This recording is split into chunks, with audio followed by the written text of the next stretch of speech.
इंदा 11 लाख मंगदे पैन 5,50,000 4 20 10 जन पठान आए वदन दूर दे पेशावर है।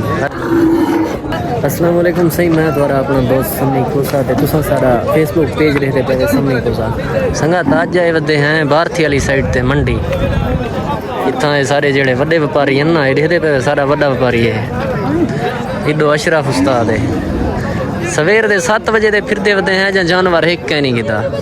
ना अशरफ उस्ताद कोई जानवर पसंद ही आसी या का है ना आवे से इंशाल्लाह जन रश थोड़ा जा रश मठा थी वजे। अच्छा रश मठा थी वजे पीछे जन पठान आए वदन दूर दे पेशावर है। अच्छा जी जी संगत आधे पेन जो रश जरा एक रश मठा थी वे देखते हैं कोई पता का नहीं मैं सवेर दा इन्हां दे पिछो टुर टुर के थक गया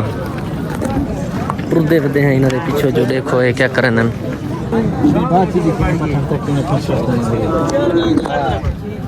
कीमत सुन के हज में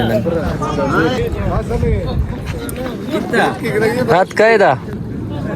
कितना चला वालेकुम सलाम मत से तो कितना है कितना सारे कितना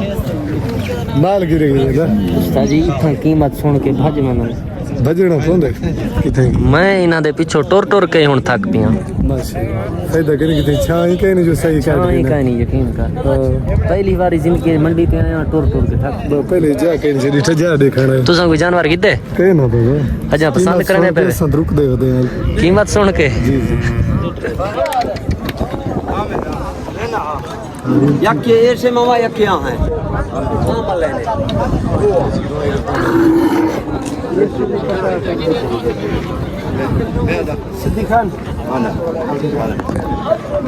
दे तो वधे हैं अगर कोई पसंद आवे तो इंदी कीमत 3.5 लाख 103 जोड़ा कितना लागी देवे की दे से 5,50,000 5 लाख 25,000 दा एक है बिया है जोड़ा 5,50,000 दा मैं ते टोर टोर के थक पिया मार का जा फिर दे एक जोड़े दा सौदा ठीक है ते बिया देखते हैं क्या बनदे हुन मैं वेंदा पिया छां ते अच्छा संगत ये जेड़ा जोड़ा खड़े थी है ना इंदा 11 लाख मंगदे पैन 153 के सारे पता कि आदे मैं को इना दे जेड़े सिंह ना ये पसंद हैं उते तेल लई वदन मालिश की तेल मालिश की वदन 11 लाख दा जोड़ा अच्छा संगत जोड़ा बिया भी घन की से है के है बिया आवाज ये है बिया अच्छा सोत्र का कितने दा जोड़ा कितने है 4 20 10 मील सोत्र गरीब थोड़े कमजोर मालता हूँ जैसे 4 दा जोड़ा अच्छा संगत आखिरकार जानवर घिनण के बाद हुन वाला आ गए हैं स्टैंड पे ये तो मोटरसाइकिल चेक करवाना थी अपना ढेर सारा ख्याल रखे सो अल्लाह हाफिज।